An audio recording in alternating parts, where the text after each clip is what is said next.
Sugiro fortemente que vocês tirem as dúvidas com esse Banter, porque eu trouxe muita evidência científica para vocês, muita pegada do que a gente pretende que seja o nosso curso, certo? E acho que vão ser uma horinha aí muito agradável, de muito conhecimento compartilhado e muita chance de vocês tirarem dúvidas e de conhecerem a nossa metodologia, tá certo? Então, vou começar aqui o caso clínico para a gente interagir. Isso é uma coisa que eu queria pedir para vocês. O chat está aberto para vocês. É muito importante que vocês interajam e deem os insights de vocês. Tem uma hipótese diagnóstica que quero ver se vocês vão pensar, hein? Vamos lá. Então, vamos começar o nosso caso clínico.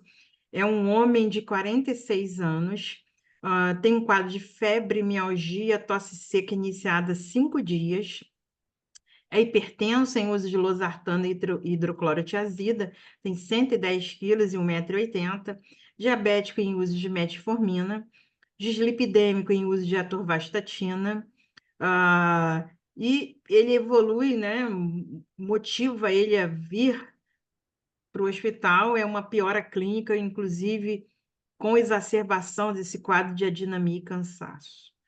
Na noite aí em que ele procurou auxílio médico no pronto atendimento, a esposa informa que notou que ele estava sudoreico, sonolento e com esforço respiratório. Sinais vitais de admissão dele são uma frequência respiratória de 32, uma temperatura axilar de 37, saturação de 78%, uma pressão de 90/50, frequência cardíaca de 126 batimentos por minuto, a escala visual analógica de dor 0, sonolento, porém atende aos comandos, sem déficit motor, tinha uma glicemia capilar de 240. Foi iniciada a suplementação de oxigênio, foram solicitados exames laboratoriais. Então, eu e Rafa gostaríamos de saber de vocês o que vocês acham que esse paciente tem, quais os diagnósticos dele. O Rafa aí, ó, pediu inclusive para vocês diagnóstico sindrômico, nosológico e etiológico. Usem aí o chat. Tem um monte de Perfeito. aluno nosso aqui já. Estamos ansiosos aqui pelas respostas de vocês. Exatamente, né? E essa maneira de pensar, né, começar de uma maneira mais ampla e ir aos pouquinhos afunilando o teu raciocínio, ela é muito bem-vinda, né? O pessoal já botou aí, ó, sepse, suspeita de foco pulmonar, pneumonia, né? Já chegaram chegando aí. É. Pneumonia. O Rubem já foi mais objetivo ali, já foi logo no Síndrome, diagnóstico ó, Júnior, síndrome respiratória. boa. E E aí, é isso. pessoal? O Ruben acha que é uma pneumonia comunitária. E aí, alguém pensa em alguma coisa diferente? Ciência respiratória aguda hipoxêmica, pneumonia adquirida na comunidade, excelente, hein? A Mari já falou aqui em vírus ou Ou bactéria. bactéria. E aí? Exatamente. O pessoal tá pegando o jeito aí, né? Tá indo firme nesse raciocínio de começar com um leque O mais Júnior já amplo. meteu um pneumococo aí na história. Deixa eu perguntar para vocês, vocês acham que isso pode ser Covid?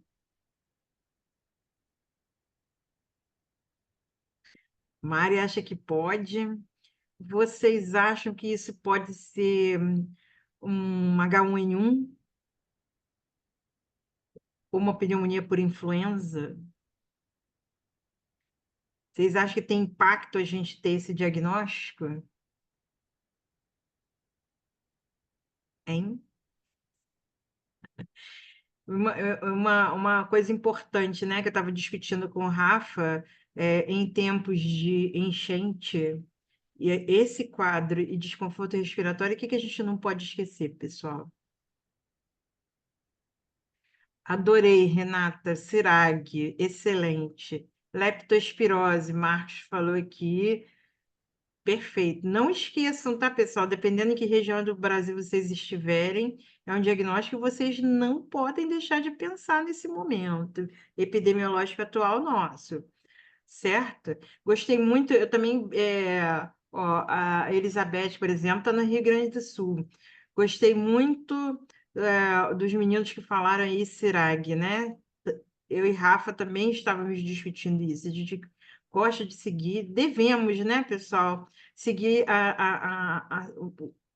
aquele raciocínio, aquelas dicas, aquela diretriz do Ministério da Saúde. Então, esse cara aqui, nesse momento aí epidemiológico que a gente vive, CIRAG é uma boa mesmo. Vamos lá, Rafa. Então, o pessoal está bem afiado aí, né? Eu Muito. estava começando a falar que é óbvio que a história clínica é de onde começa tudo. Algumas vezes o paciente chega para a gente com uma história pobre, mas outras vezes a gente tem sim que se aproximar dos ocorridos, porque isso coloca a gente numa linha de tempo e de eventos que faz com que a gente comece a ter hipóteses diagnósticas e que a gente não tenha o compromisso na primeira abordagem de acertar o diagnóstico etiológico logo de cara, né? Medicina, ela é um movimento, é uma ciência contínua. E aí a gente vê uma síndrome febril, uma síndrome infecciosa, e aí a gente vê um quadro que grita aos olhos, que é uma saturação num paciente de 46 anos, que até então não tinha uma doença pulmonar muito grave, uma saturação muito baixa, uma síndrome de insuficiência respiratória, e aí a gente percebe uma gravidade que nós, intensivistas, temos ali a ideia de sempre acompanhar as disfunções orgânicas. Então, a gente também tem uma síndrome de disfunção orgânica. E essas síndromes podem ser melhoradas em termos de nomenclatura, porque além de uma síndrome febril e uma síndrome infecciosa, eu tenho uma sepse, porque eu tenho um quadro infeccioso, a história assim sugere, relacionada à disfunção orgânica. A ideia aí do Survive Sepsis Campaign, que a gente sempre fala, e que a Márcia sempre também traz no conteúdo, a importância da gente ter sistematizado essa ideia de pensar que pode ser sepse. E você vê que a gente já está com o tema da aula definido, mas ainda assim, no mundo real, não é assim. Ó, chegou lá uma SARA, não é assim que as coisas acontecem. Chega uma síndrome infecciosa com um quadro respiratório, uma insuficiência respiratória, e aí a gente já pode falar uma insuficiência respiratória tipo 1, né, porque é uma hipoxemia que está predominando no quadro, e que aí a gente também, o diagnóstico é sindrômico, por isso que eu comecei com síndromes, conjunto de sinais e sintomas. Pensar na SARA, uma hipoxemia grave associada a um evento infeccioso, né, sepse, e SARA, com disfunção de múltiplos órgãos. E aí o pessoal já antecipou aí as coisas todas aí em relação ao pensamento e foram mais diretos, vendo que o órgão principal envolvido dentro dessa história que a gente está passando, apesar da febre não ser purulenta, e eu fiz isso com um tom de provocação, porque a pneumonia viral, e aí o pessoal já indagou, viral ou bacteriana, isso nesse momento de abordagem inicial de compensação é relevante, e a gente pode estar discutindo como é que a gente vai tomar os nossos raciocínios. E o etiológico é o que vai fazer com que a gente, no decorrer desse nosso tratamento, faça o ajuste para o agente causal, né? Então, quando se pensa numa etiologia bacteriana, o pessoal pensou em pneumococo, pode ser pneumococo. Isso, claro, que é uma possibilidade, porque às vezes a pessoa fala que a tosse não é purulenta e tudo mais, mas é um cara grave, né, com uma pneumonia. E aí é claro que a gente vai ter que pensar dentro da nossa rotina laboratorial algo que pegue essas três síndromes que nós falamos, inclusive a de disfunção de múltiplos órgãos. A gente tem que ter marcador de disfunção para poder caracterizar a gravidade desse quadro. E, junto disso, pensar no que vai mudar a nossa conduta. Então, falaram aí acertadamente, dados epidemiológicos, como pensar no momento atual, dependendo do local que você está, em leptospirose. E aí, a gente não faz isso para todo mundo, mas nesse momento que a gente está passando, isso tem que ser aventado. O Covid pode ser, mas a gente já passou daquela nossa onda. Mas claro que tem que ser pensado também. Então, acho que o pessoal foi muito assertivo e acho que a gente está na mesma página desse raciocínio aí inicial que a gente tem que fazer no paciente que chega com essa gravidade, né? E aí, pessoal, agora a gente queria saber de vocês. Vamos lá, Vocês já me conhecem, sabem do meu viés econômico, mas vamos lá. Podem não ser tão econômicos, não. O que que vocês solicitariam aí de exames para esse paciente relevantes que pudessem nos ajudar aí? Ou a dar um diagnóstico, ou estratificar o risco do paciente, né? Para isso que a gente pede exame laboratorial, né? Ou para eventualmente comparar para segmento. Então, eu queria saber de vocês. Podem falar assim, se vocês quiserem, dentro da realidade de vocês. Porque, por exemplo, quem trabalha num hospital do interior vai ter uma realidade para conduzir esse caso. Quem trabalha na saúde privada do hospital terciário no Rio de Janeiro, como eu, o Rafa, vai ter outra realidade de exames para ser solicitados, porque a gente já viu que a nossa gama aí, nosso espectro aí precisa, como o Rafa muito bem falou, ser ainda um pouquinho mais afunilado. Então, eu queria saber o que que vocês solicitariam de exames aí.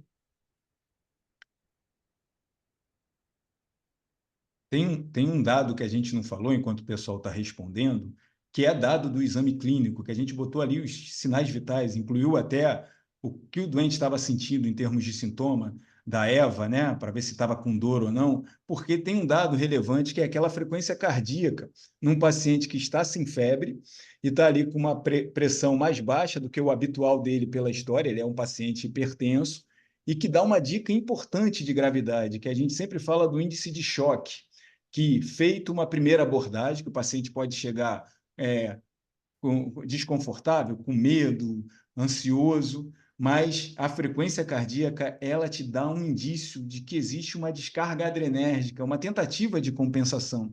E aí a fala é: a frequência cardíaca não é para estar num valor acima da pressão arterial sistólica, isso não é fisiológico. E no nosso caso clínico, isso está acontecendo. Então, como a gente está nessa abordagem inicial, e o mundo real é assim, é tudo misturado, é importante que isso daí também seja falado, né? Índice de choque.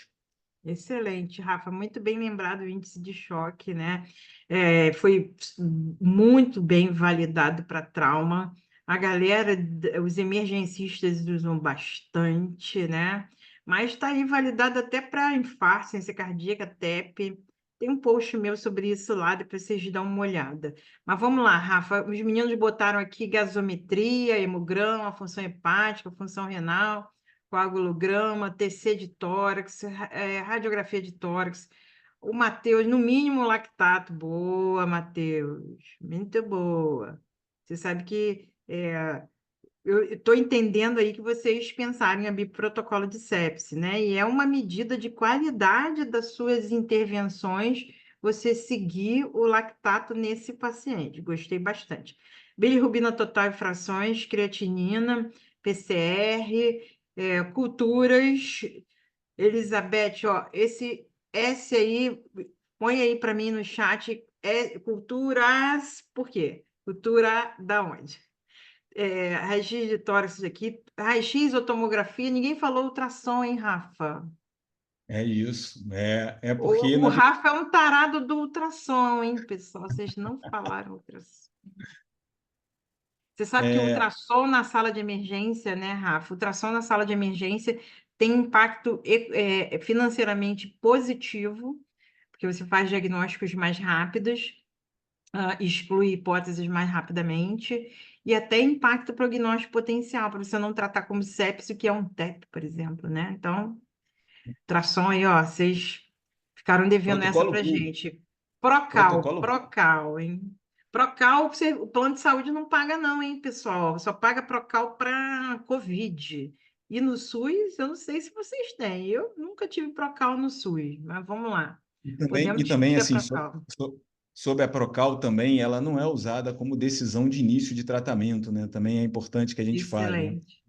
Isso é algo Tá relevante. lá no Surviving Sepsis, né, pessoal? Não, a gente não usa Procal para definir diagnóstico de sepse. Assim, a grande validação da Procal, e mesmo assim, sob júdice, talvez seja você encurtar o tempo de antibiótico, tá? Tá lá no Surviving Sepsis. É, calcular É, o CURB, o Júnior, mandou bem, Júnior. boa. Agora o pessoal já está repetindo. Ó, Já tá, Mari já tá. Ela quer saber se o suave nasal do paciente tem bactéria multiresistente. O pessoal mandou. Ah, olha aqui, Renata chegou aqui também, onde a gente. Painel viral. Aí, Rafa. Perfeito. Choque Nesse momento, Millet, Collins, o Rafa acabou de falar aqui para vocês, né? Realmente deu uma dica enorme aqui. Uma aula de ultrassom. Tem, não tem, Rafa? Aula de tem, ultrassom no curso? Tem, tem, tem. tem. É, Ó, e pesquisa de ultrassom, Covid e influenza, falando, curti. falando do ultrassom, tem o protocolo Blue, né? Para o quadro de insuficiência respiratória, é utilizado com esse intuito. Dr. Daniel Lichtenstein mudou o pensamento de que o ultrassom não poderia avaliar o pulmão, e hoje a gente colhe esse fruto. Mas foi uma pessoa que pensou fora da caixinha e trouxe essa ferramenta para o nosso dia a dia, né? É, assim, a gente discutiu também a questão do painel molecular viral, né, pessoal? Mas vocês sabem que isso não é barato e nem amplamente disponível. E, sinceramente, não vai impactar para a gente atuar aqui no diagnóstico desse paciente, né? Já o H1N1 influenza, que é mais barato, né? Para você pesquisar, como esse paciente está aí na janela de 5 dias pode até usar o oseltamivir. Então, isso pode ter impacto para a gente, pode ter impacto para saber se esse doente vai precisar ficar em isolamento no hospital, né? Então, não esqueçam dessa pegada. Muito bom, muito bom. Vocês estão bem. Tá indo Só ótimo. discordei veementemente com vocês da Procal, hein, pessoal? E vai discordar de umas coisas aí, ó, que tem umas coisas aí que também são bola dividida e que cabe sim uma análise crítica, né? Quer A gente comentar, Rafa, ontem. aqui? Comenta aí essa, a É, sua. Isso aqui é o que o o raci- Rafa solicitaria, viu, pessoal? A na gente verdade, assim, discutiu, hein? A gente discordou.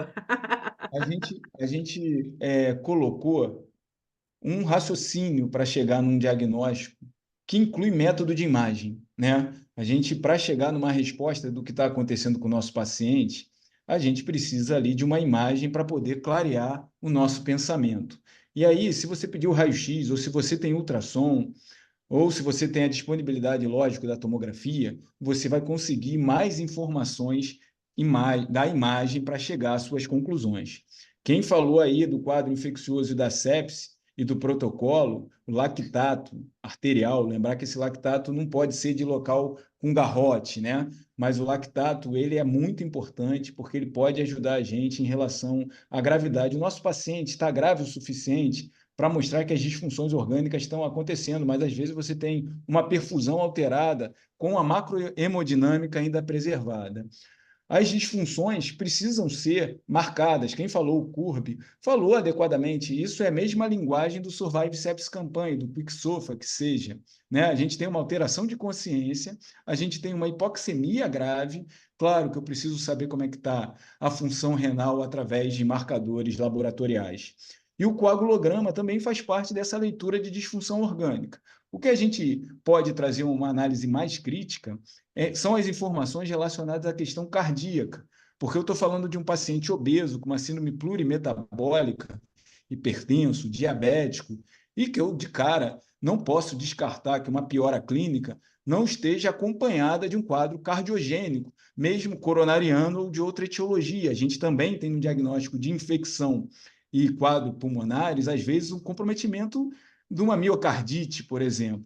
Então, a troponina, o eletro, o BNP, o eletro para descartar que você está tendo um quadro com supra, né? Obviamente, né? Um quadro mais grave que precisa direcionar o nosso olhar para esse órgão especificamente, para abrir rapidamente a coronária, que não é o que parece, mas a gente está fazendo uma avaliação geral desse paciente que tem sim fator de risco para também doença coronariana. Então, a troponina e o BNP não são fundamentais, mas ajudam a gente a avaliar esse caso. Lembrando que o exame é complementar.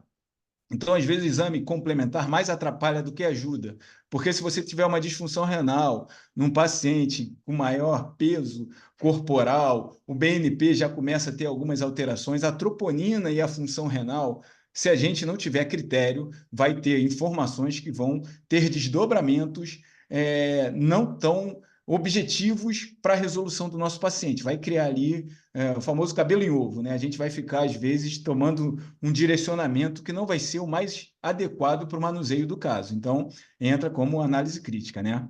Vai atrapalhar mais que ajudar. Foi o que a Elizabeth botou aí. Tá, ok, É, é isso. foi o nosso pensamento também, pessoal. Lembrando que choque séptico é uma causa de minoca, né? E uma causa de troponina elevada. E no choque séptico, o BNP também está elevado. Eu ainda brinquei aqui com o Rafa, falei assim, cara, o cara ainda tem 110 quilos, o BNP tem um valor diagnóstico, um cutoff alterado por causa da obesidade. Então, é, eu, Márcia, não pediria nem o BNP e nem a troponina, viu?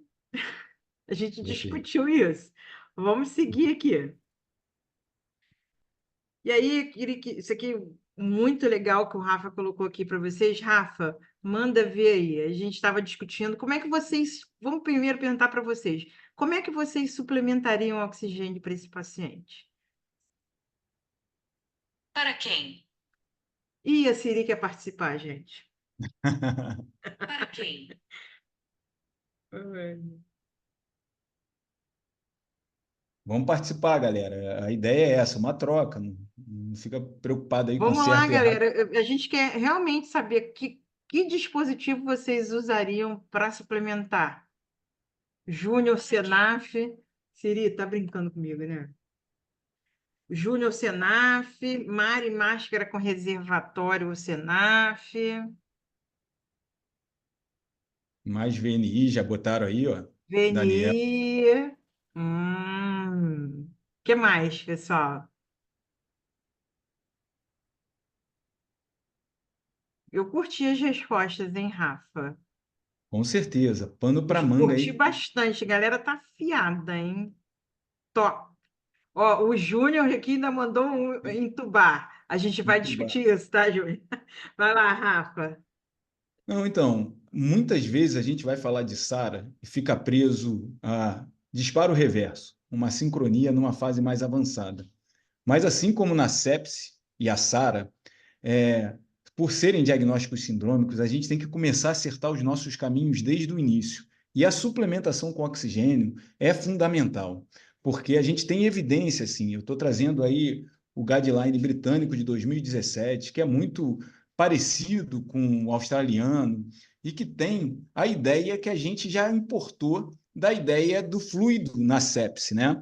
Que é oxigênio é droga, produz radicais livres, faz vasoconstrição coronariana e cerebral, tem efeitos deletérios, né? Então a gente precisa tratar o oxigênio como droga.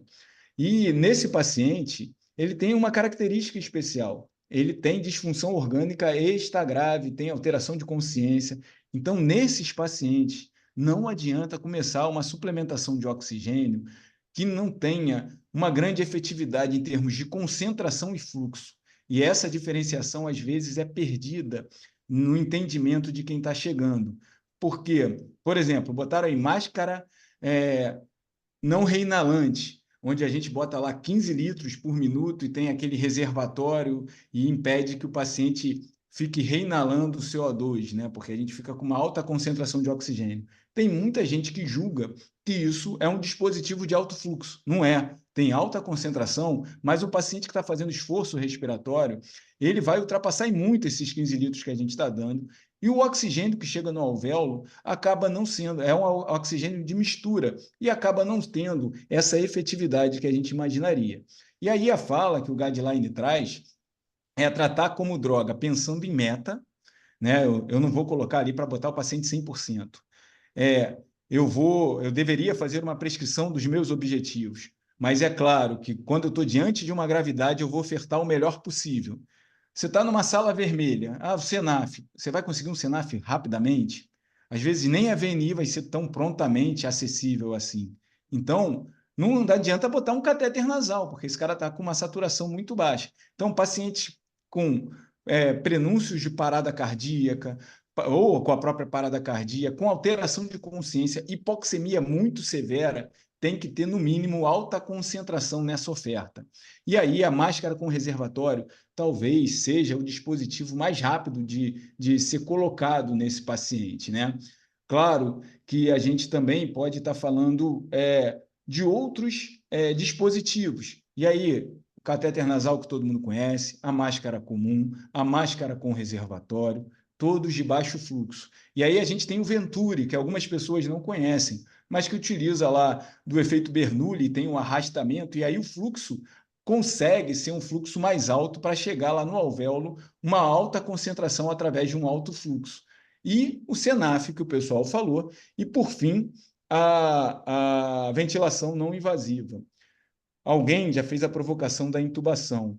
Pacientes mais graves, com insuficiência respiratória tipo 1, que tem um desarranjo orgânico tão significativo, você pode sim, por conta de uma evidência muito mais fraca do que relacionado às outras condições, como edema agudo ou mesmo DPOC descompensado, onde a VNI tem uma boa evidência, e aí partir direto para a intubação. Mas é claro que a gente quer discutir, quer tirar um aprendizado extra. Então, por isso que a gente começa nesse paciente, entendendo que ele está tendo o primeiro atendimento, com uma máscara não reinalante para atingir uma alta concentração e esquecendo essas ideias que às vezes são repetidas por aí de PO2 ideal, de cálculo de PF com um paciente com baixo fluxo.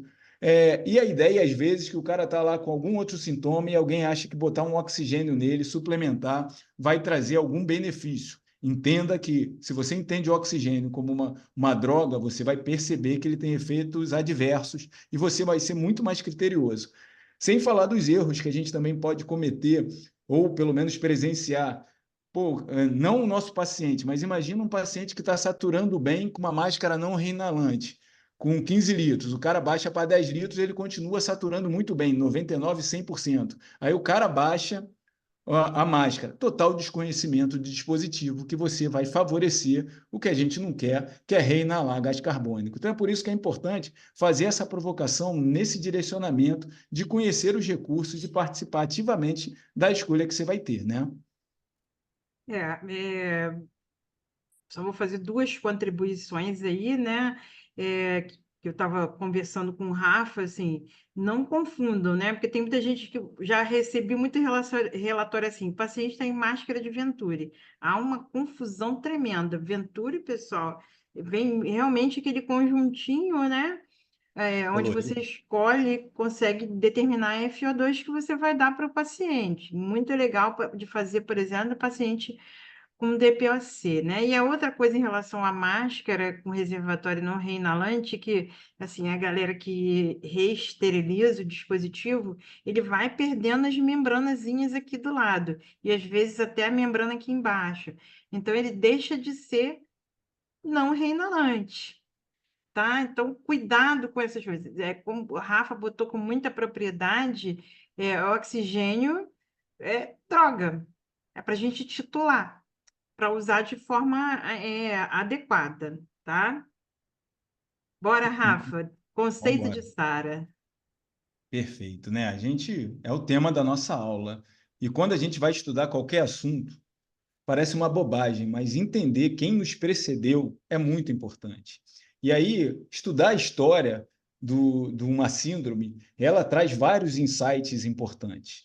E aí, uma curiosidade é essa daí, né? Que o Laennec, aquele cara lá do estetoscópio que a gente escuta falar, já descrevia uma nasarca de pulmão, às vezes eles usavam outros termos, um edema agudo, que não era por conta do coração. Isso é bem interessante, 1821.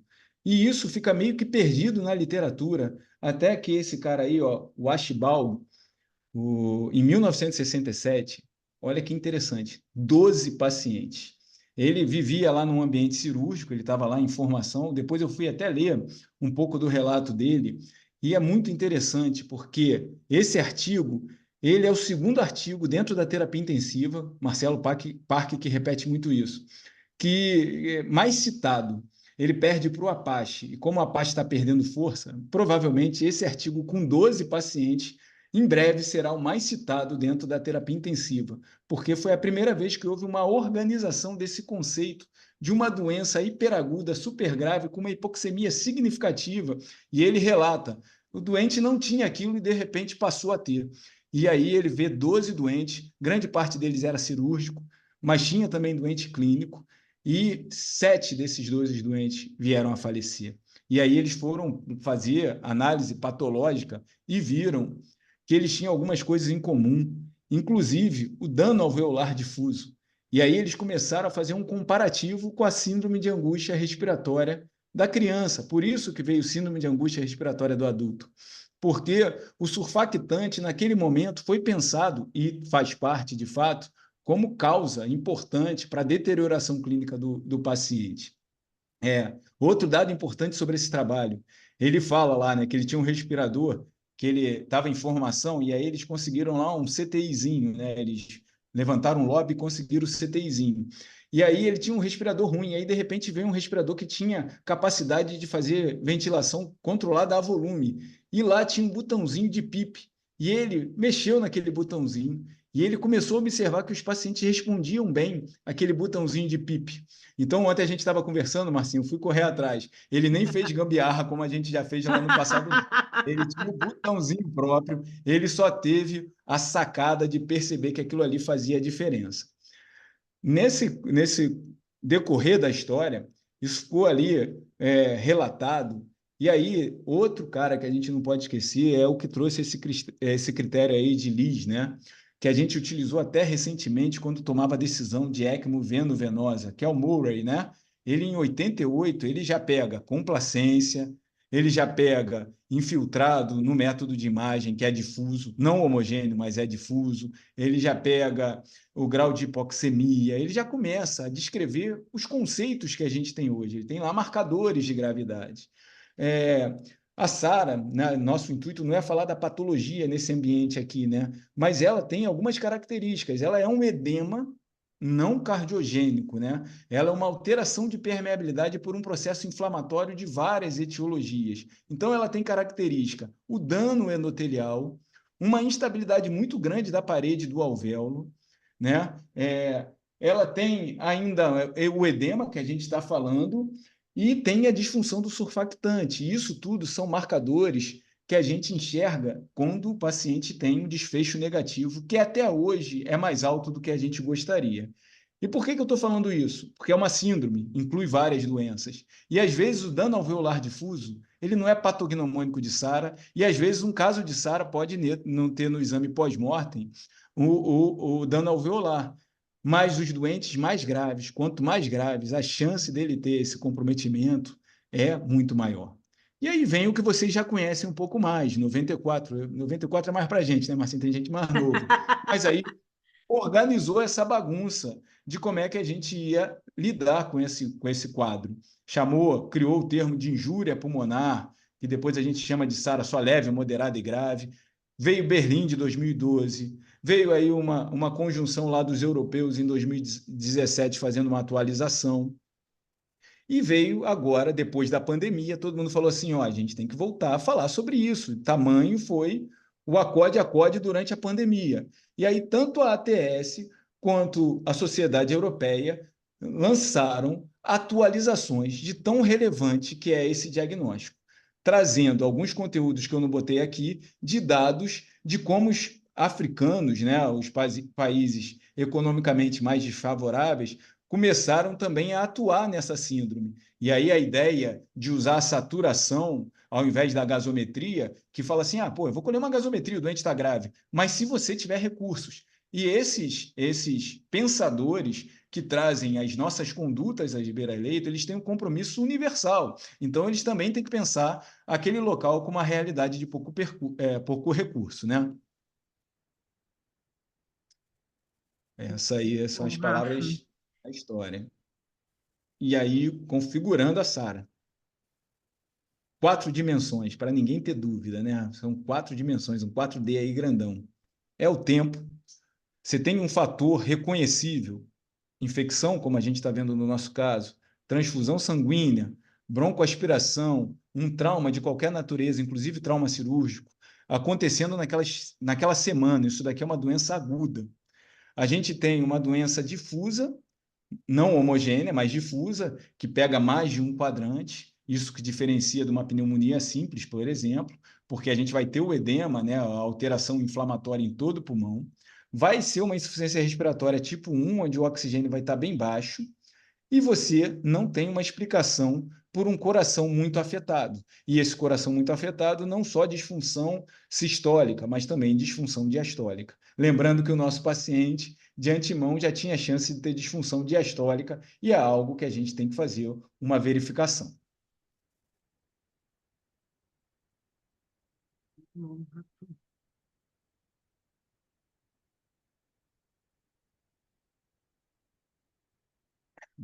Bora, Continua? Rafa. Posso mandar bala lá para a Pode gente? ir lá. Esse Deixa raio-x é eu impactante, continuar teu né? raciocínio. Perfeito. Esse raio-x é impactante, que é de um doente que a gente teve a oportunidade de tratar, COVID. Não é o do nosso caso aí, né? O paciente já está até entubado e esse parou no ECMO VV, né? Acabou fazendo ECMO VV, o paciente saiu, a gente usou todo o recurso que a gente tinha, modos avançados, essa daí usou até NAVA eu consegui para essa paciente. E isso daí mostra que, apesar de desafiador e ser de fato um quadro muitas vezes muito grave, existem recursos que vão estar relacionados a esse reconhecimento dessa doença com essas 4 dimensões. Então, ali a gente falou da radiografia, mas aqui eu já estou trazendo um olhar um pouquinho mais aprumado, né? Tem que olhar a diástole. Um intensivista, e aí quando fala que eu sou um entusiasta de ultrassom, um intensivista tem que ter uma ideia, assim, de como é que estão as pressões de enchimento desse lado esquerdo. Dá para chegar na mesma informação do Swan-Ganz utilizando dados do Doppler, por exemplo, Doppler tissular junto do Doppler mitral. É linha, né? Acho que algumas pessoas já ouviram falar. A tomografia computadorizada não é só olhar para o pulmão, olha para o coração também, as dimensões do coração.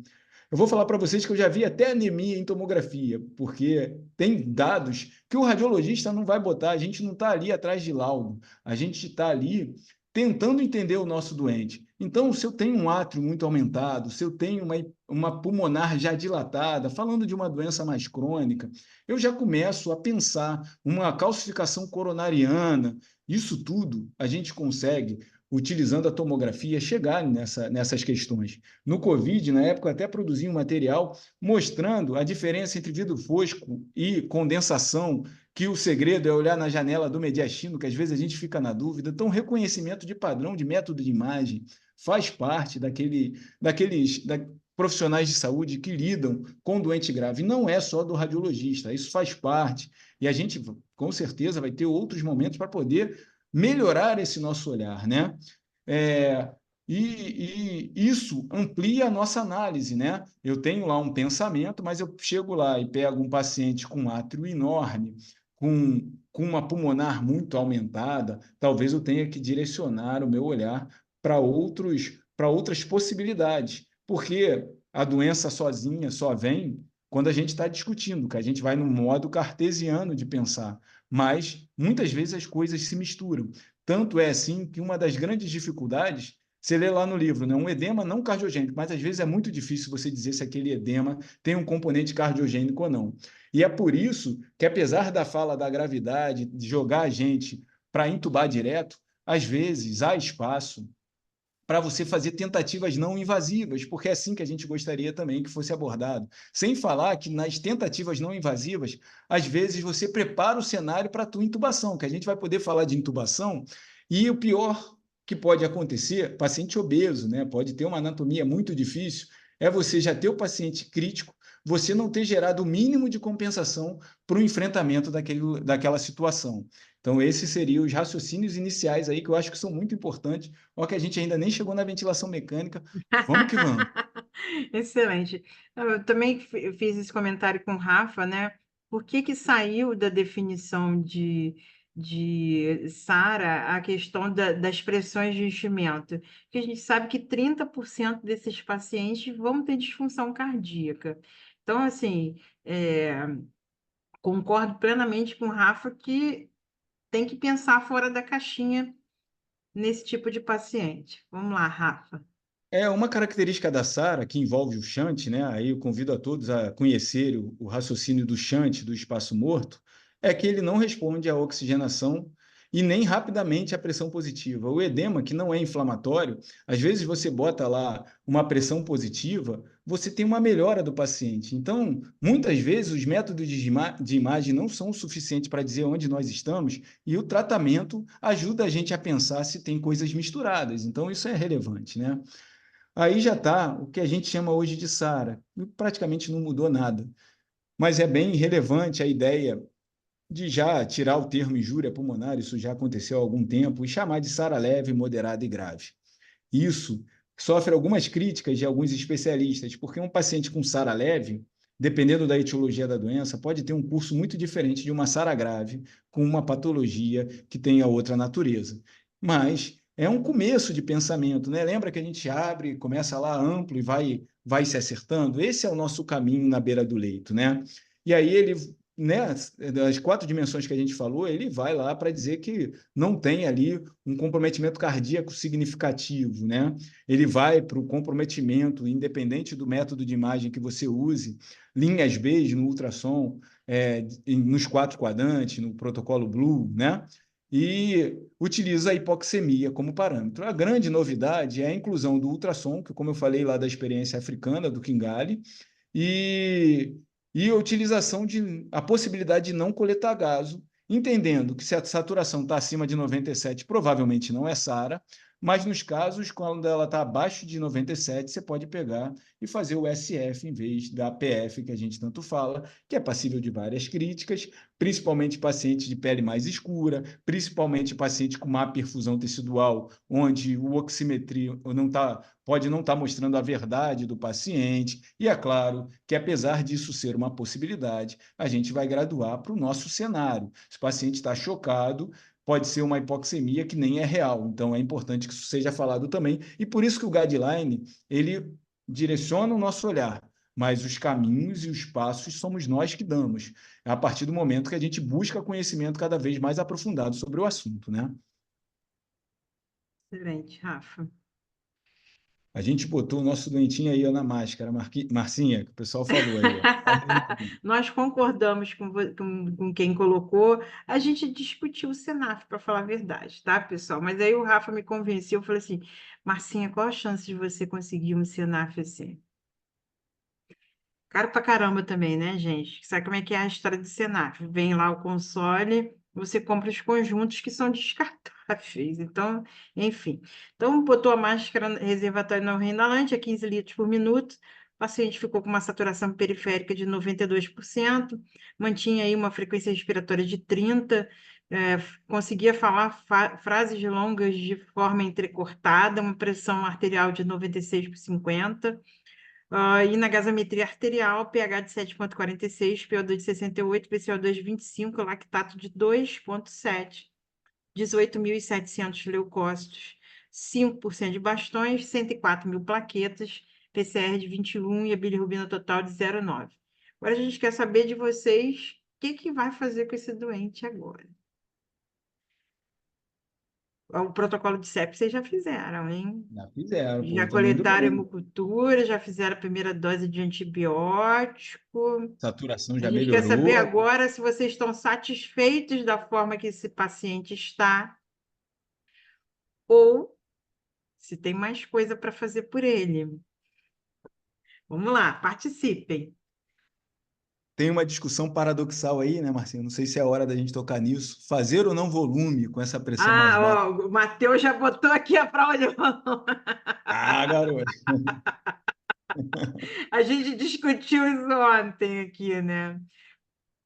E aí, pessoal?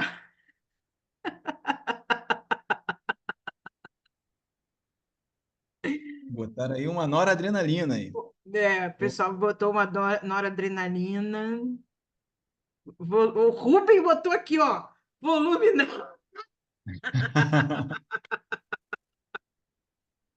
Aí, ó, A Lorena, intensivista. prova de volume, mas já iniciava a Nora. Gostei, Lorena. Chegou próximo do que eu faria. Fluido responsividade, fluido tolerância, função cardíaca, gap CO2. O pessoal tá pegando pesadaço aqui. O Alan, mas aqui, esse doente você já pegou acesso venoso profundo, cara? A gente discutiu isso também. Volume monitorizando com ectotorácica, é uma possibilidade. Boa, Marcos pequenos, isso aí. é isso aí. Lorena já foi no VTI, o pessoal está animado. Isso. Lorena, VTI do lado direito ou do lado esquerdo? Aí, ó. Boa! Faixa preta. Eu só ensinei do lado esquerdo, Rafa, por enquanto. Pressão arterial invasiva, o Júnior aqui. Ganhou o vasopressor com certeza, né, Júnior? Assim, pessoal, a questão da prova a prova de volume, não, né? Aqui não é prova de volume, é ressuscitação volêmica, para a gente falar a língua da diretriz, né? Então, é ressuscitação volêmica lá com aqueles 30 ml por quilo de peso predito, certo, pessoal? Lembra que esse doente tem 110 quilos, você não vai calcular com 3 litros, né? E, assim, a avaliação da fluidotolerância, como a gente faz, olhando cava, olhando o ultrassom pulmonar, vocês acham que, vê se vocês concordam comigo, que os exames desse paciente vão estar muito contaminados por uma imagem pulmonar muito significativa, né? E se esse paciente já estiver aí caminhando para algum grau de corpo pulmonar, ele acaba vai dizer nada para gente, né? Então, assim, esse doente está muito mais complexo do que a gente imagina. Teve aí um Então, VTI mais assim. seu canhoto, tu viu isso aí? Pô, tem que dar o jeito, dá teu jeito. Mas o VTI é uma opção bem legal. Eu gostei a gente não tinha conversado no VTI, não, mas VTI, você pegou esse cara com VTI baixo, fez a intervenção, otimizou o VTI, você não vai precisar fazer aqueles 30 ml por quilo. Muito bom o raciocínio, Lorena. Em termos de invasão, vocês já invadiriam esse paciente nesse momento ou no momento anterior aqui que a gente acabou de falar? O que vocês acham? O que diz a diretriz aí? A gente, para minimizar a disfunção orgânica, o tempo de choque do doente, é melhor a gente colocar o vasopressor na via periférica? Como é que é isso? Hein? Começa na hora na periférica, lembrando, Lorena, cara lá, 1,80 m, 110 quilos, hein, pessoal? Dá para botar na veia periférica ou qualquer UTI tem lá, pessoal, como é que é o protocolo de botar noradrenalina na veia periférica? Gel longo, tem que ter enfermagem suficiente para ver de 30 em 30 minutos se tem extravasamento, tem que posicionar o catéter com ultrassom, certo? E tem que ter protocolo de extravasamento na sua unidade, né? Ou quer seja nitroglicerina ali transdérmica, enfim, tem vários protocolos de extravasamento, quer seja infiltração de fentolamina local, enfim, tem algumas possibilidades para vocês fazerem. A gente só está provocando vocês mesmo, tá, pessoal? Assim, vocês falam, todo mundo, virtualmente todo mundo deu respostas totalmente corretas dentro das realidades possíveis, né? Mas E, aí eu gostei, era para vocês realmente discutirem a questão do volume, a questão da nora rápida, Lá que a tá, tu não, fluido. assim, se é só perfusão, né? Será que é só perfusão? Isso é uma dúvida, né?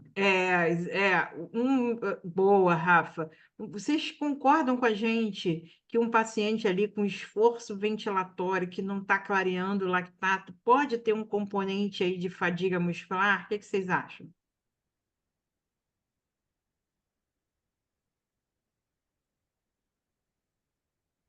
Sim. Com certeza, né, pessoal? Pode ter um componente de fadiga muscular. Não esqueçam disso no paciente com insuficiência respiratória, tá? É, Você pode já ter otimizado a perfusão e ele continuar ali com um grau de hiperlactatemia porque ele está fadigando.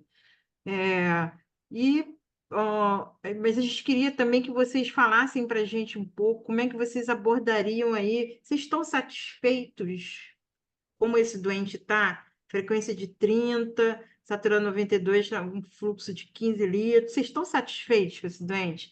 Você acha que você já fez o que você tinha para fazer por ele? Tem uma fala interessante aí também, o pessoal está bem afiado e falou que pode deixar o acesso periférico até. Poder não é fazer daquela forma, né? Então, assim, se o Exatamente. paciente está grave, tudo bem, tem trabalho que vai falar de 6, 12 horas, mas o teu cenário está te mostrando uma grande dificuldade nesse paciente, antevendo mais problemas, porque falaram aí do risco de fadiga, falaram do como é que vai ser esse momento da intubação, todos muito assertivamente. E é isso, gente. O poder usar o acesso na periférica não significa que você vai ter que fazer daquele jeito, como uma ponte, o mais curto possível, com todos os cuidados que a Marcinha falou aí, né? E do ponto de vista ali, vou ser um pouco mais contundente, Rafa. Eu quero saber o seguinte: vocês querem manter esse doente na máscara reservatória? Vocês querem progredir o dispositivo ou vocês querem entubar o paciente? O que que vocês querem com esse doente aqui?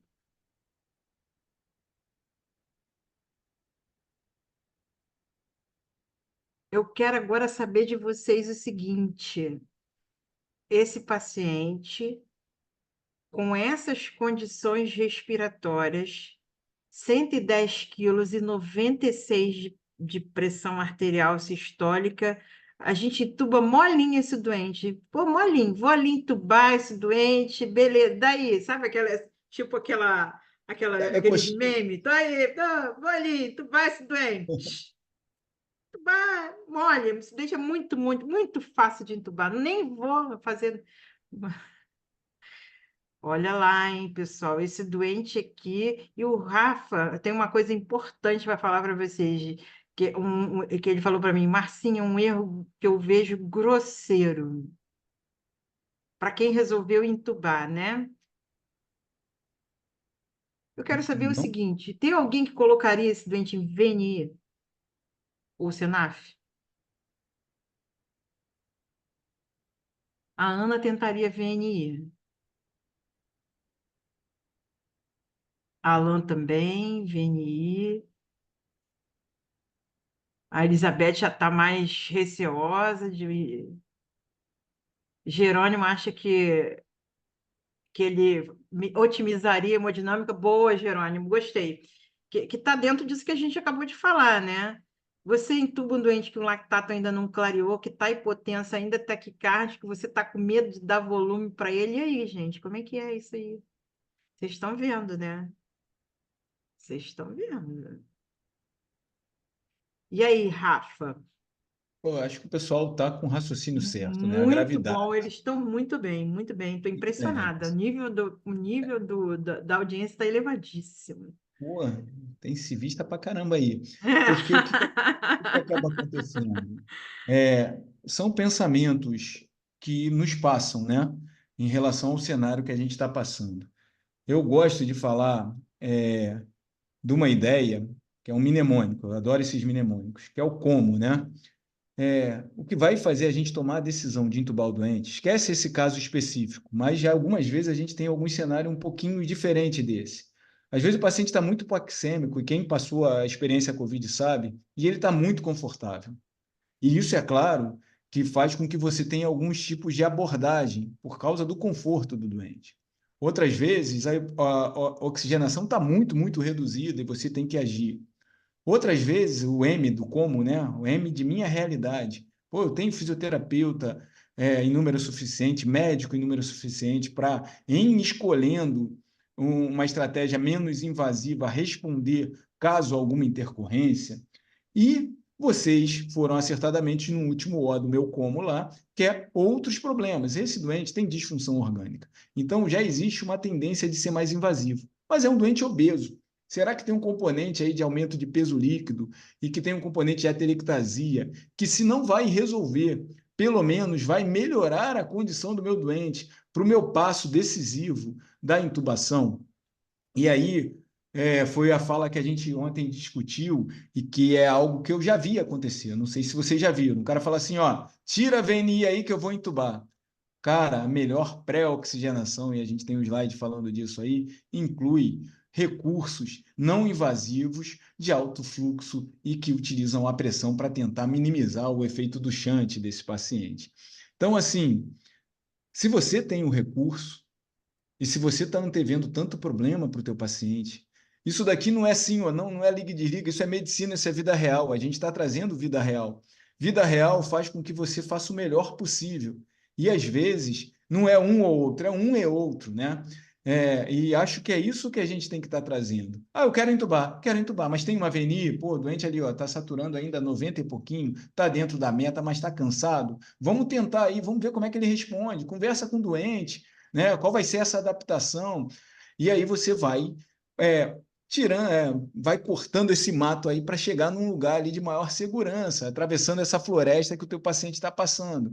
Então, assim, SENAF, VNI, insuficiência respiratória tipo 1, não tem evidência forte, são todas condicionadas, mas cada vez mais a gente está aprendendo a encaixar isso no nosso tratamento. Tem falas importantes que a gente vai dizer que apesar da gasometria às vezes melhorar, você tem que parar com aquela tentativa. Mas parar com a tentativa não é tirar de imediato, ele pode ser usado para a tua segunda tentativa, que é a intubação, deixando o teu doente dentro daqueles 7P da intubação de sequência rápida, pré-oxigenando da melhor maneira possível. Então, acho que está todo mundo aí de parabéns nas colocações, e essa é uma ideia razoável aí para a gente estar trazendo, né? Escolheu o SENAF, escolheu VNI, a gente tem que tentar objetivar o nosso ato. E aí tem os índices prognósticos que todos têm que conhecer. O ACOR para a VNI e o ROXI Index, se estiver usando o SENAF. Você vê que a gente dá possibilidades, que depende muito da realidade de cada um. Mas nesse doente obeso, eu preferiria a pressão positiva, pensando na fisiopatologia do shunt. E aí as dicas, se está dando errado, e às vezes é só um preparativo para minha intubação, mas o que eu tenho de desfecho mais negativo? Trabalho respiratório que não cai. E o maior fofoqueiro, as frequências são sempre as fofoqueiras, né? Eu falei da frequência cardíaca, agora eu estou falando da frequência respiratória. O cara que não baixa a frequência respiratória, tirando o fato dele estar com dor, medo, delírio, é porque o trabalho está aumentado, ele está tentando compensar. Então está na VNI, está no SENAF, a frequência respiratória não cai, esse cara está indo mal. Você vai ter que dar o passo adiante. Se o volume corrente, e aí vem o conceito da injúria do psílida, injúria autoinduzida, através de uma fisiologia que envolve a mecânica, o conhecimento da pressão transpulmonar, ele faz força. Se você bota o VNI, ele faz mais de 9 ou 9,5 ml por quilo de peso, ele ainda está com trabalho aumentado. Esse doente tem indício, o Cartor, que é o mesmo cara que ensinou muita coisa para a gente do APRV, mostra que esse doente vai fadigar. Então, a tua VNI é só uma ponte. Utilização de músculo acessório, músculo inspiratório acessório, bota a mão no pescoço do teu doente. Às vezes você não precisa, você está vendo lá o gogó do doente fazendo esforço.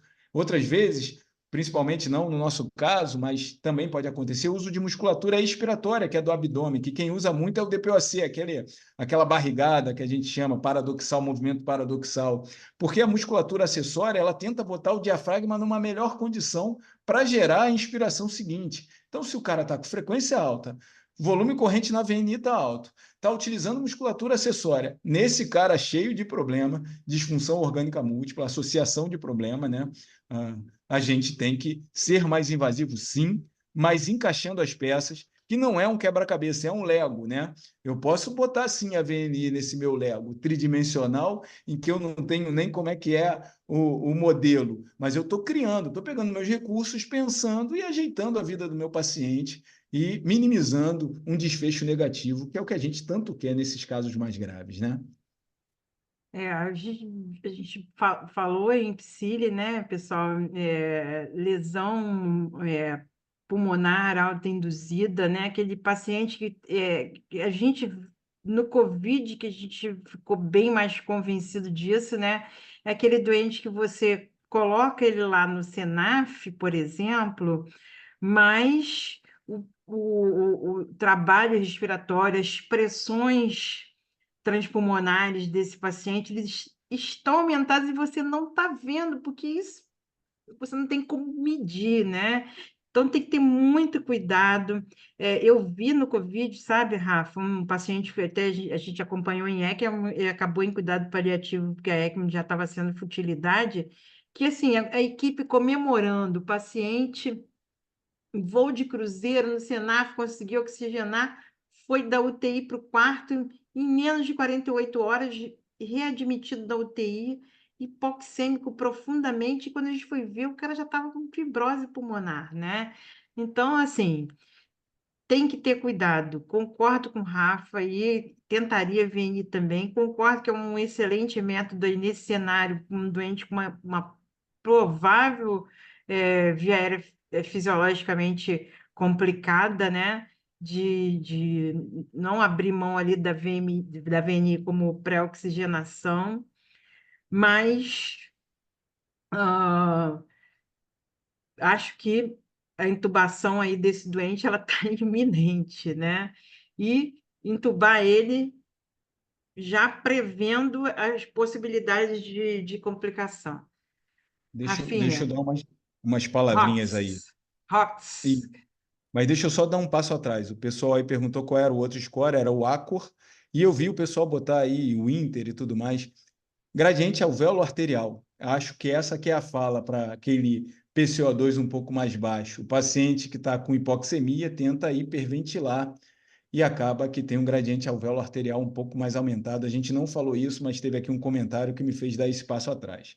Se eu estou usando o Senaf, eu geralmente uso esse score aí, que é dividir todo mundo, saturação, FiO2 e frequência respiratória. E ele tenta, esse trabalho aqui, essa referência, tenta mostrar para a gente se o doente está indo para um lado bom ou um lado ruim, respeitando alguns tempos, mas é claro que nesse nosso paciente a gente já está tendencioso a uma medida mais invasiva e só está preparando o terreno para que essa medida invasiva seja a mais segura possível.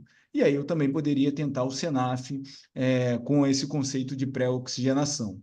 Mas tem alguns outros pacientes, que não seria o caso desse nosso paciente, que a resposta, às vezes, ela vai se tornando positiva com o passar do tempo. Fala importante, nem tudo é mágico, né? O Senaf ganha muito no conforto. Claro, quer botar um Senaf ou uma VNI?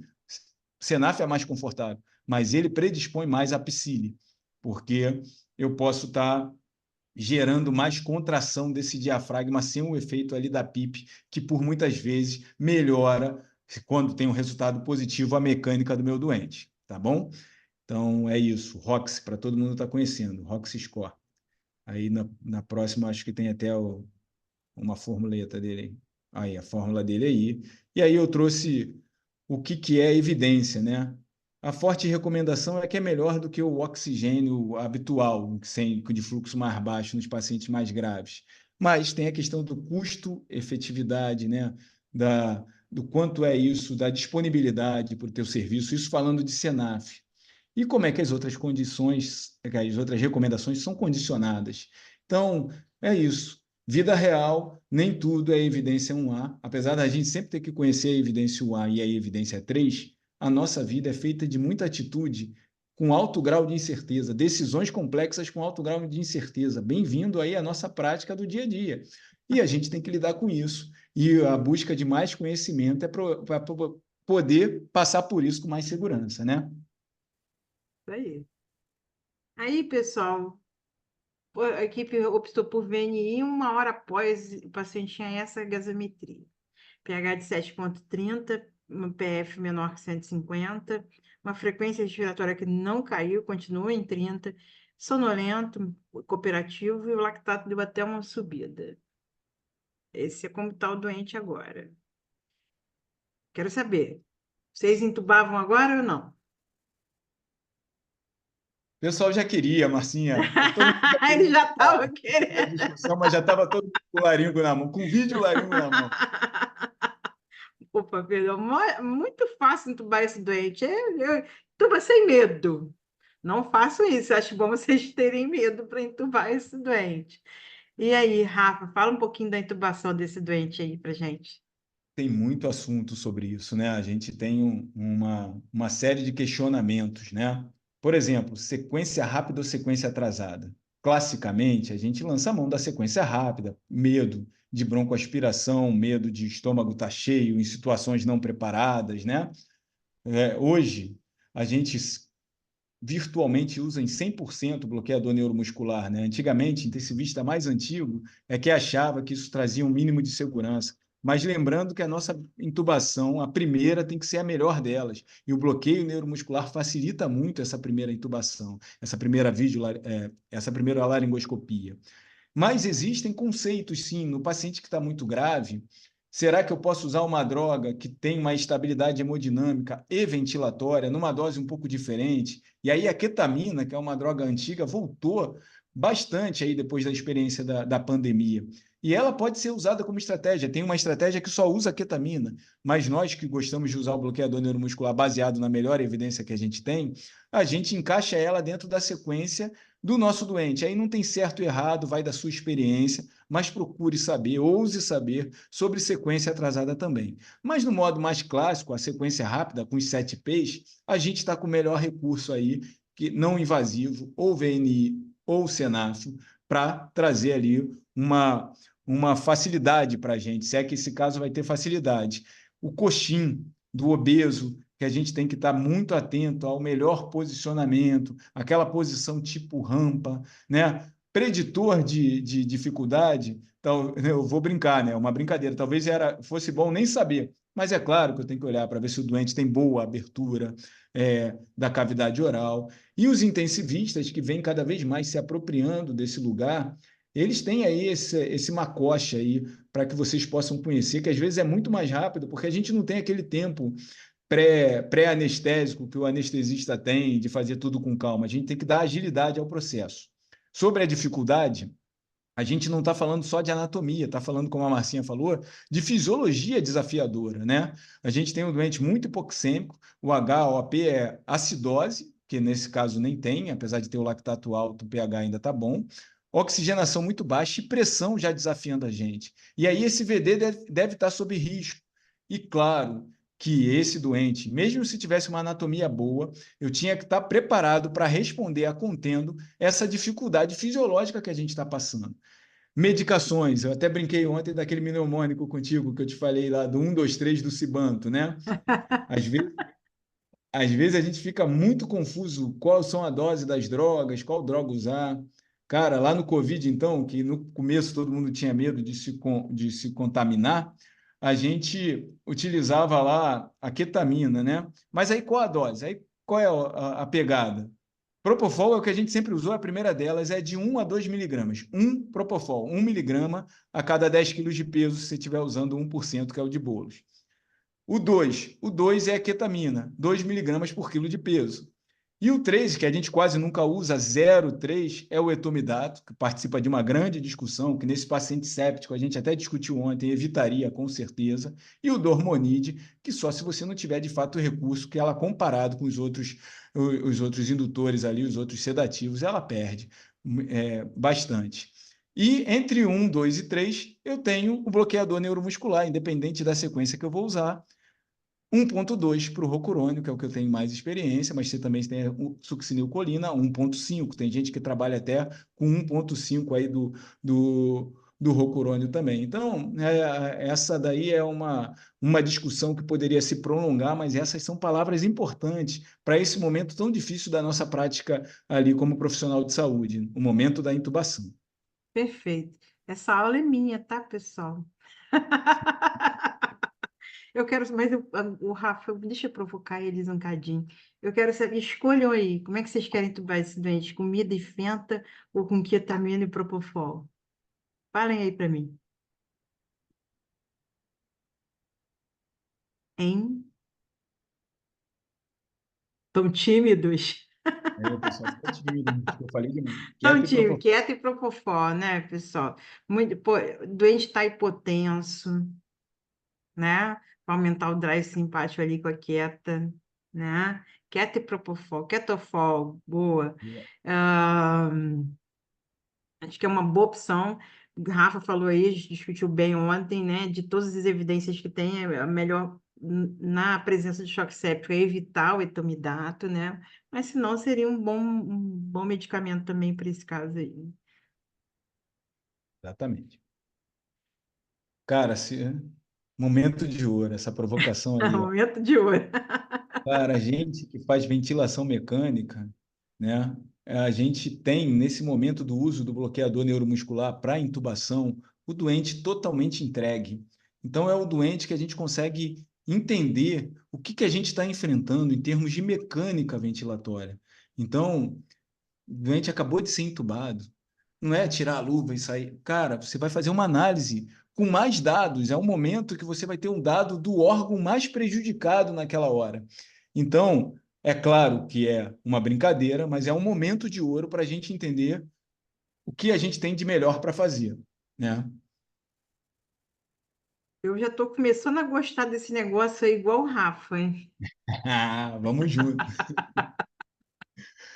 E, e eu botei isso aí, cara, porque eu sei que as pessoas, principalmente para quem está chegando e olha a ventilação mecânica, fica preocupado de, eu nunca vou entender isso. Cara, é só ir entendendo o contexto e simplificando as coisas. Claro que é um tema complexo, com várias perspectivas, mas a mecânica, por exemplo, é apertar um botão de pausa inspiratória e todos os dados se aparecem. Se você sabe a fórmula, você chega nesse conteúdo rapidamente e consegue, no doente com insuficiência respiratória, entender qual é o problema dele.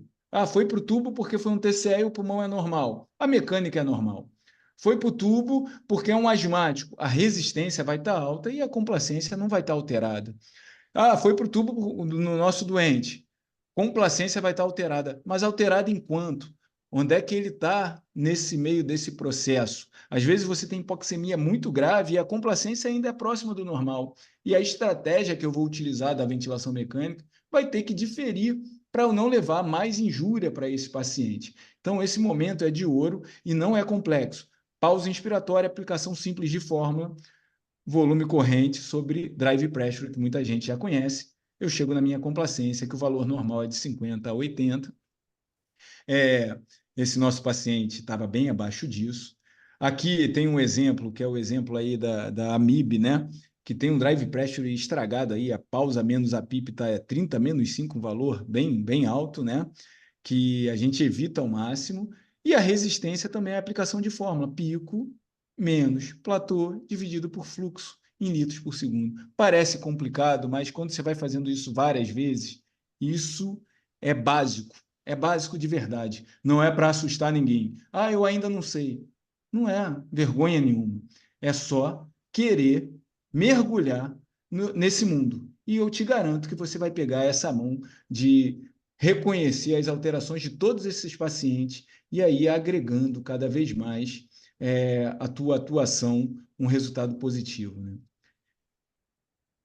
O pessoal, muito importante. Eu vou fazer um paralelo, Rafa, com a monitorização hemodinâmica, né?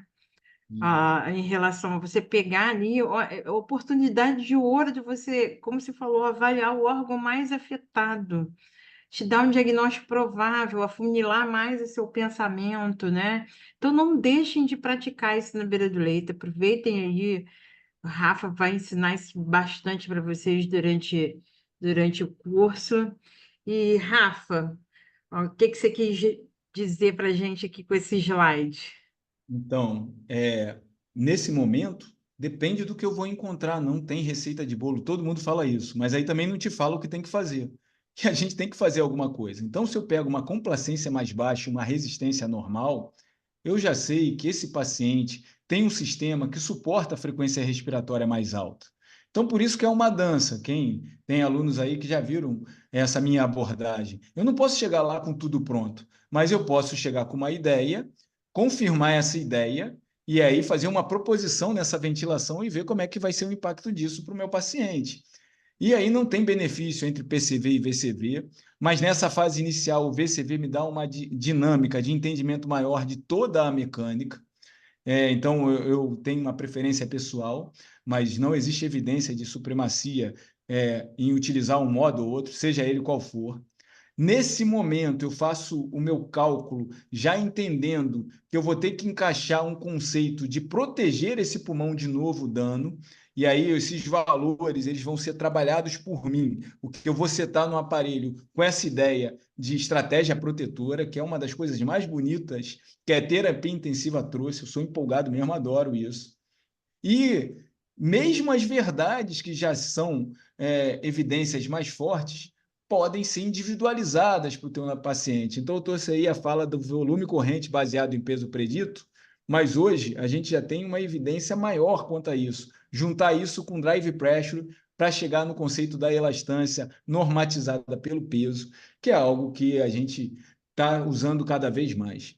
Então, fiz o cálculo da mecânica, cheguei no platô, cheguei na drive pressure, que é o platô menos a PIP, monto a minha estratégia de ventilação mecânica e aceito um grau de falta de normalidade, porque se o paciente está muito grave, querer uma gasolina vai fazer mais mal do que bem. E aí a hipercapnia, eu boto aí que não é meta, porque a gente aceita ela, mas não tem ela como meta fundamental. Eu não estou ali para produzir uma hipercapnia. Mas o doente, às vezes, é tão grave, complacência tão reduzida, que o desfecho é melhor por conta de toda essa preocupação de colocar uma energia controlada nesse sistema para que o nosso objetivo seja atingido. Recuperação completa, ventilação mecânica, assim como o ECMO, não é tratamento, é suporte.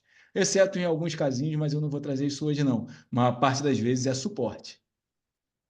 Eu queria deixar aqui para vocês, né? Até lá, quem participa do grupo de alunos lá do curso de ventilação mecânica, eu quero que vocês me digam quantas intervenções em medicina intensiva reduzem a mortalidade em cerca de 20%, como a ventilação protetora.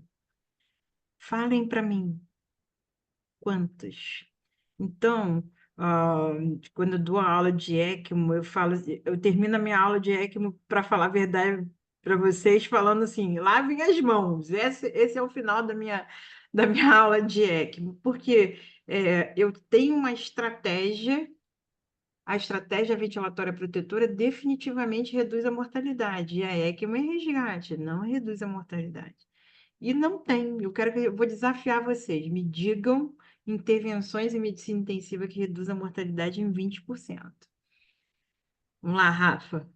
Aí, cara, é a construção, né? Isso daí não saiu da cabeça do Cibanto, da cabeça da Marcinha. Isso daí foi uma construção histórica também, né? Nesses 57 anos, desde 67 para cá, muito trabalho foi feito, né? O Arma Trial é um marcador aí de mudança de paradigma, entendendo que não era para limpar a gaso, que o mais importante era entender, era preservar esse pulmão de novos danos. Ventilação mecânica também mata. E aí esse conceito surge da utilização de um volume corrente mais baixo, com resultado bem positivo. E vários são os trabalhos. É interessante a gente falar que o Amato, né, o Marcelo Amato, brasileiro, ele já tinha um trabalho de 98, utilizando volume mais baixo, com resultado positivo também. Mas, apesar dessa questão, eu vou falar de PIP na sequência. Botaram aí, a gente vai falar. E para responder PIP, olha quanto trabalho tentou responder isso aí. Ó. O primeiro, o Alveoli, depois o Loves, Alveoli, Express e Loves, né? E nenhum deles mostrou que um valor de PIP. Mas será que a gente também não é muito ambicioso achar que um único botão vai mudar a mortalidade?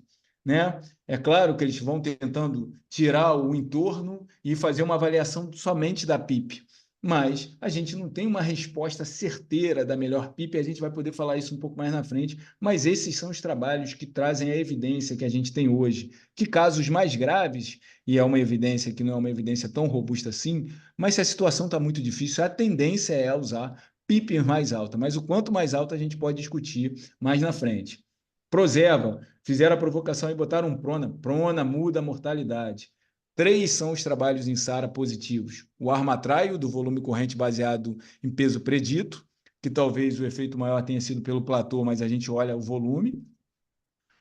Prozeva, do Guerran, em 2014, com a prona por mais de 16 horas, mudando também de maneira expressiva a mortalidade, desfecho duro.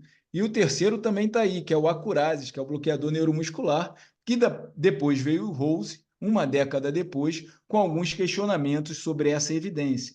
Mas olha só o quanto que a gente tem aí de trabalhos tentando dar conta dessa nossa prática diária, né? O Amato, ele para corrigir a injustiça lá, que ele não foi citado aqui em 98 num trabalho dele, a avaliação do drive pressure, né? Pegando o platô menos a PIP, como uma inferência de como é que está esse sistema em termos de complacência, como é que a energia que eu estou colocando está adaptando isso tudo. E aí a gente também mudou a nossa prática e cada vez mais trabalhos prospectivos estão sendo feitos com resultados que estão cada vez mais crescendo essa evidência, que ainda não é uma evidência tão robusta assim, porque esse primeiro trabalho foi um trabalho retrospectivo de dados de estudos que já existiam, né? Outro dado relevante aí nessa nossa história, baseada na evidência, é que o Art Trial acabou com essa ideia de recrutamento.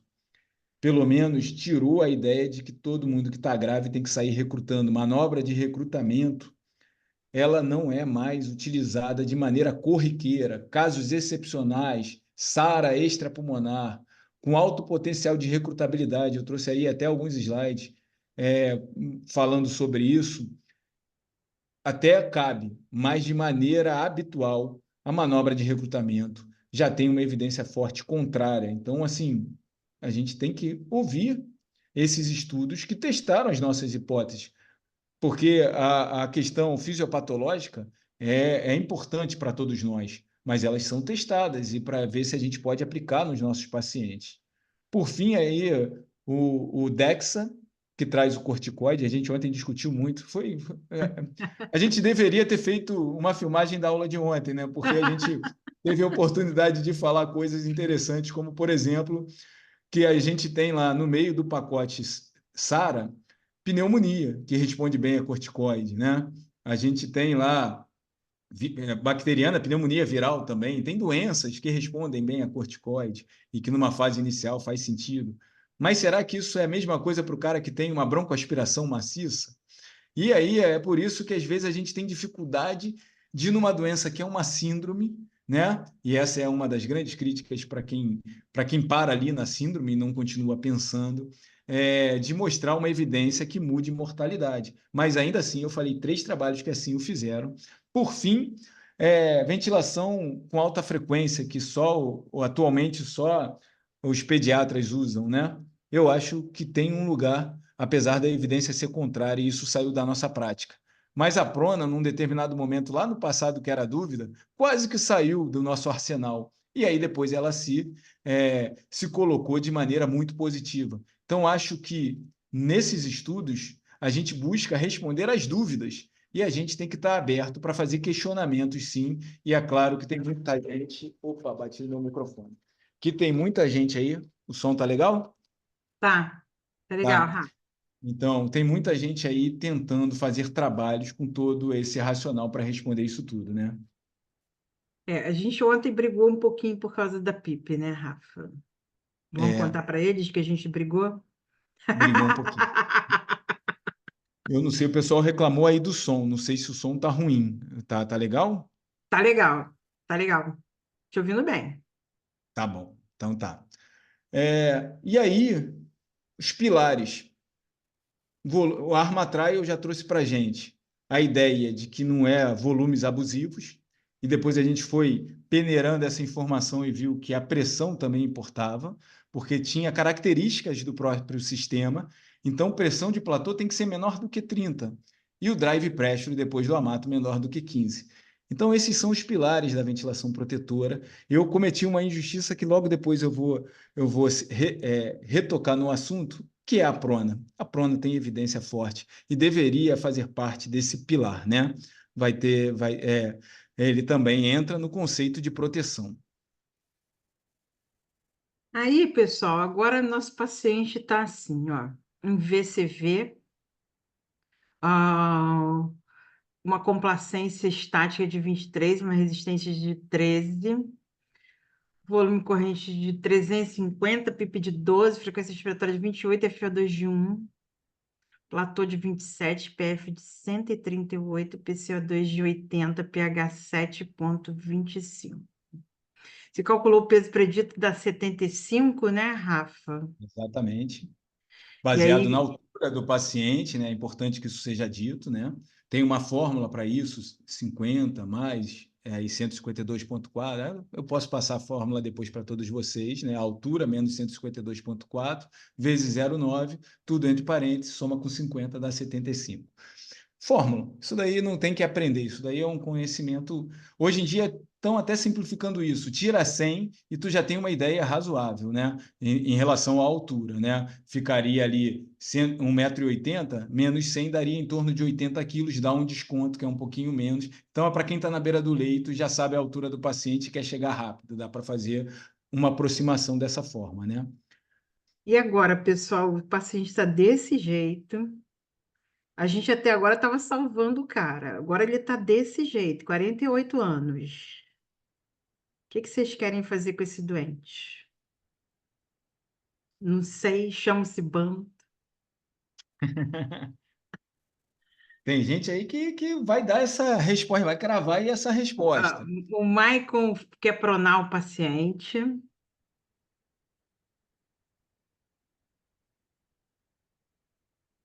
E aí? O que que vocês querem fazer? Vai deixar assim? Deixa o próximo plantão resolver? Hein, pessoal? Pensando na evidência, né? Aí, Michele também quer pronar. Maicon quer pronar. Lorena pronando também. Lorena falou o seguinte: está no limite da hipercapnia permissiva. E aí? Prona. Prona está vencendo aqui. O Sandro está perguntando se já dá para ir para ECMO. Olha, eu tenho que vender meu peixe aqui, Rafa. Deixa eu vender meu peixe. Olha, pessoal, claro. se a gente olhar a diretriz da Elso, tá. O problema é que nem, assim, 99% das pessoas não vai ter como colocar esse doente em ECMO. E como eu falei, ECMO não muda a mortalidade. E o Rafa já acabou de colocar aqui de forma contundente para a gente que a prona muda. Então, o que que vocês querem? Pronar ou botar em ECMO?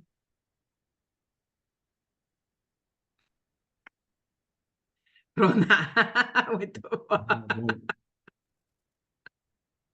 É isso, é a melhor evidência que a gente tem. PF menor do que 150. Claro que dá para você trabalhar o conceito do PIP. Eu não gosto de falar best PIP. Eu já disse e repito, eu não brigo por PIP. Mas o conceito do porquê da gente estar usando PIP é algo importante, já poderia participar da discussão. Mas lembra que eu disse que um PIP mais alto ou um PIP mais baixo, ninguém conseguiu mostrar a mudança de mortalidade? A prona, sim. Então é isso. A gente está fazendo a nossa ciência de melhor apoio na nossa melhor evidência. E esse paciente tem que ser pronado. Lógico que eu tenho que olhar para o meu cenário, eu sempre falo isso para vocês.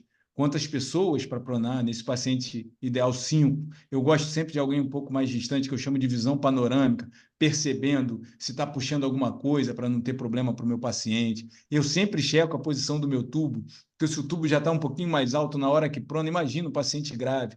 O pH, a preocupação ali do bicarbonato, que não é o tratamento para acidose respiratória, mas que na hora da pronação a ventilação por momentos pode ser comprometida e esse paciente pode ter um desfecho negativo. Quem já viu uma lesão ocular por prona protege muito o olho, fica píssico em relação a isso, né? E usando o lençol com as técnicas e lembrando, VD ama prona. Então, se você está tendo uma dificuldade de VD, antes de pensar em vasodilatador, antes é prona, porque você vai por um conceito fisiopatológico, aí sim a fisiopatologia responde o porquê numa homogeneização dessa pressão entre esse gradiente ventral e dorsal e uma melhor proporção entre ventilação e perfusão, porque o capilar ele fica mais adequado a esses pulmões que a gente vai ganhando, que eram os pulmões mais nobres, que estavam ali em franco sofrimento, lá na região dorsal inferior. Então, assim, prona, prona, prona. Só que prona não é pronou aí daqui a 2 horas, né? Até a prona acordado sofre muito essa crítica. Será que o cara consegue ficar muitas horas naquela posição? E não estando tantas horas na posição, o benefício não é tão certo assim. Então é por isso que é prona pela evidência e por pelo menos 16 horas. Então tá aí, galera. Isso daí a gente tem que fazer. Inclusive, isso não exclui o ECMO. Você pode pronar doente em ECMO de tão benefício que essa situação traz, né? Pessoal, eu achei assim, super importante falar. Aqui eu até falei assim, Rafa, vamos lembrar eles que pode nutrir esse paciente pronado, não tem problema. Você só vai usar um fluxo mais baixo de nutrição enteral, né? Esse doente aqui tem que ficar compulsivo com a proteção cutânea das proeminências ósseas quando prona, né? Higiene oral desse doente é super importante. Se você tiver, né, lembrar de entubar ele com tubo de aspiração subglótica. E todas essas dicas, essas sacadas, a gente vai dar para vocês aí no curso, né? Que já já começa. A gente está lançando esse curso aqui para vocês hoje com condições especiais. Pelo volume de aulas dadas, esse curso custaria R$ 4.000, em torno disso. A gente deixou para essa primeira turma que vai ser de vocês por 2.497. Os 30 primeiros alunos que se inscreverem vão poder fazer o nosso curso por R$ 1.897, parcelados aí em 10 vezes. Então, uma condição aí espetacular, um jantarzinho que você não faz aí, um japinha que você não come aí, para aprender tudo isso aí com o Rafael. A gente vai deixar o link aqui para vocês no chat, tá? Vocês vão cair direto na página onde vocês vão poder ter todas essas informações aí para adquirir o curso. Vou deixar o Rafa encerrar, já são 22h07, viu, Rafa? Deixar ele encerrar aí com alguns conceitos importantes que ele quer dar para vocês, que já são conceitos mais avançados, inclusive, em termos de pensar no que a gente quer, né? Tornar.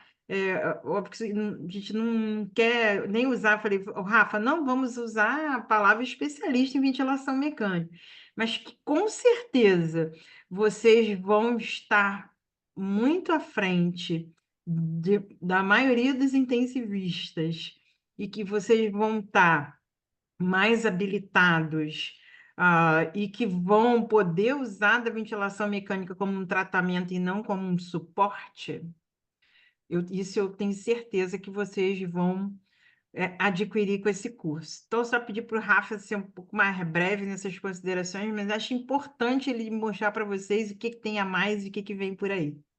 A gente ontem até discutiu que, cara, eu tenho uma gana de disseminar essa informação, porque médico também ventila, né? Não é só o fisioterapeuta, essa especialidade tão próxima aí da gente, especialidade irmã. A gente precisa ter uma perspectiva também com a melhor atuação possível. Então, a disseminação do ensino em ventilação mecânica é um dos meus motivos atuais. E é claro que a gente poderia ficar falando por muito mais tempo. E é claro que eu queria trazer para vocês a fórmula da razão ventilatória, pensar em espaço morto quando está falando de Sarin, que está todo mundo olhando só para o shunt, mas que isso é uma dica importante para o meu ajuste ventilatório, com a fórmula de Engoff, a utilização do eco, que ontem a gente ficou aqui, falou de termodiluição transpulmonar, falou de VTI, de trato de saída do ventrículo direito, falou, e a gente esquece um pouco aqui, mas que existe um entorno, paciente muito obeso, às vezes pressão intraabdominal, é o grande detrator daquele sistema. E aí, Marcinha, vai passando aí que eu vou falando, porque eu queria criar uma linguagem dentro da ventilação mecânica, porque através da linguagem a gente enxerga melhor esse universo. Então, eu queria aí, quem está acompanhando o grupo lá desde o início, a gente falou de estresse, de strain, claro que a gente pode apurar mais ainda, eu não vou ficar só falando inglês, strain rate, stress razer, mas isso são conceitos que a gente está trazendo para a beira do leito, né?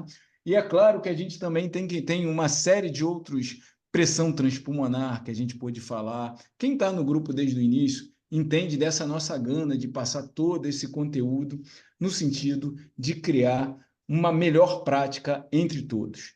Eu gostaria de falar um pouquinho mais do VD, gostaria de falar bastante sobre a PIP, que está apoiado, a resposta está apoiada para quem está sendo perguntado, a mecânica, a oxigenação, a hemodinâmica, e é por isso que muitas vezes a gente não tem essa resposta pronta de Best PIP. Pode passar, Marcinho. mas tem um conceito, uma construção da ideia da PIP, em que eu não vou brigar pela PIP, mas vai ter paciente que você vai ter que se meter, porque você está abaixo de uma PIP aceitável para aquela condição. E aí eu trago uma ideia aí de chão, de teto e de parede. Se eu vou usar bioimpedância, que quase ninguém tem, se eu vou usar mecânica, PIP table, isso daí é papo para muitas horas. Pode passar também, Marcinha, por favor. E aí, ó, só para vocês verem, tem manobras que respondem todas essas questões. Então, não discute PIP sem saber se você tem uma pressão de abertura das vias aéreas. Eu passei por isso recentemente, num caso lá do CTI, em que a não observação dessa condição trouxe um agravo para o meu paciente. Então, é claro que eu tenho que conhecer isso. Tem mais de uma maneira de chegar nessa manobra, tem todo um conceito de baixar o fluxo para ver a força elástica. Pode mandar bala, Marcinha, porque agora soltou ladeira abaixo. Pressão de abertura de vias aéreas é diferente de pressão de abertura de alvéolo, e cada vez mais a gente tem conhecimento sobre isso. E aí é isso, a gente também tem que discutir bastante. Pode passar. É, recrutabilidade. Quem é que se beneficia de pressões mais altas, de provocações de sistema com uma energia controlada para estabilizar o alvéolo? E aí, se você tem bioimpedância, ótimo. Se não tem, tem manobra para você chegar nisso. Isso já é muito difundido. Mas mais do que ensinar para vocês como é que faz a manobra, é o porquê que a gente faz essa manobra e o que a gente faz com esse porquê. Né? Da mesma forma que a gente pensa PIP. Manda bala, vamos nós. Curva PV negligenciada, quase ninguém utiliza como deveria e deveria ser usada todos os dias nesses pacientes graves. E manda mais uma aí. Stress Index. Se o PIP, o teto do PIP está alto, eu vou olhar para o meu VD, mas eu também vou olhar para a minha curva de pressão-tempo, diminuindo o meu fluxo, que às vezes a pessoa não diminui o fluxo e pega um componente ali contaminado pela resistência. Pode passar mais uma, Marcinha. VD. Pô, isso daí a gente vai poder trabalhar, porque o médico que ventila, o fisioterapeuta, tem que ter esses conceitos fisiológicos. Pode passar mais uma para chegar nisso aí, que a gente também vai ter oportunidade de discutir. Marcinha tem um extenso material, uma ampla experiência para também se aprofundar nessa questão de abordagem mais invasiva ainda, mas que em alguns casos se faz necessária. Então, eu vou terminar aqui as minhas palavras, que eu falo para caramba, né? Todo mundo já viu. Não, tem um monte de aluno aqui que já fez o Recup, né? Então já sabe aí que eu gosto demais da sala de ECMO, viu? E a gente, pessoal, se tiver que fazer mais de uma aula, a gente faz, viu? Além do previsto, a gente faz, a gente não tem muito essa... A gente gosta de dar aula, né? Então, não se É, preocupem. Se tiver e que é- fazer a aula de ECMO em 2 vezes, com certeza a gente faz aí para vocês entenderem melhor a dinâmica. Tenho certeza que vocês vão ficar fera. E aquele modelo, né, Marcinha, que quem é aluno seu já sabe, de proximidade, né, da gente ter um grupo, de poder ter uma troca, isso daí não é da boca para fora, a gente participa disso. Eu tenho o prazer de ter feito essa parceria com você lá no TMI, que você também me incluiu, e agora uma oportunidade da gente expandir essa nossa atuação nesse motivo, que é um motivo, para mim, muito importante, né? Ensino em ventilação mecânica. É isso, pessoal. O Rafa vai colocar lá para vocês o link lá no grupo, viu? Aproveitem esse desconto, hein, pessoal? Pô, come menos um japonês no mês. Se morar aqui no Rio, isso aí não dá nem para comprar um japonês, viu, pessoal? Boa noite para vocês. Espero que vocês tenham gostado aí do conteúdo. Vocês já viram que vem, que está por vir, né? Quantidade de coisas aí que o Rafa vai ter para ensinar para vocês e tenho certeza que vocês vão tratar melhor o paciente de vocês. Rafa, foi excelente aí a aula, a discussão. Muito bom, E muito bom. vamos aguardar os meninos lá na semana que vem na aula. Perfeito. Boa noite para todos aí. Beijo, pessoal. E Um beijo grande para vocês. Obrigado pela presença, participação. Foi muito bom. Vocês foram muito bem. Vocês estão super afiados. participaram Tá? bastante, né? Aí a troca fica mais. Excelente. Muito bom. Muito bom. Beleza, pessoal. Um beijo enorme.